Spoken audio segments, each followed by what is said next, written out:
समाचार गांधीनगरना दहेगाम पंथकમાં જાણે કે વીરપ્પનના વારસદારો સક્રિય થયા હોય તેવો ગાઢ સર્જાયો છે। મોડી રાત્રે તસ્કરોએ એક ખેડૂતની 15 વર્ષની કાળી મજૂરી પર પાણી ફેરવી દીધું।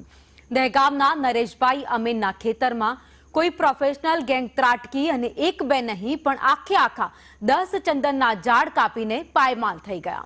રાત્રિના અંધકારનો લાભ લઈ આ તસ્કરો માત્ર કિંમતી થડનો ભાગ જ કાપીને લઈ ગયા હતા। અંદાજે 300 કિલોથી વધુ ચંદનનું લાકડું જેની બજાર કિંમત 6 લાખ રૂપિયાથી વધુ મનાય છે તેની ઉઠાંતરી કરવામાં આવી હતી। આ ઘટનાએ પોલીસ અને વન વિભાગની ઊંઘ પણ ઉડાડી દીધી છે।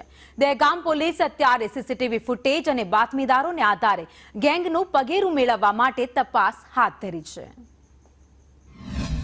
આશરે લગભગ 10 ઝાડ જે પરિપક્વ હતા 15 વર્ષ જૂના અને તેના થડ નીચે થડમાંથી કાપીને અને વચ્ચેનો કિંમતી ભાગ લઈ ગયા અને ઉપરનો બધો ડાળાને બધું અહીંયા છોડીને જતા રહ્યા જેની કિંમત આશરે લગભગ 5 થી 6 લાખ રૂપિયા જેટલી થાય છે। અને અમે જેવી અમને ખબર પડી એવી ત્યારે તમે પોલીસને જાણ કરી, પોલીસ આવીને તપાસ કરીને ગઈ છે અને હવે અમારા ફરિયાદ લેવા માટે અમને પોલીસ સ્ટેશને બોલાવેલા છે।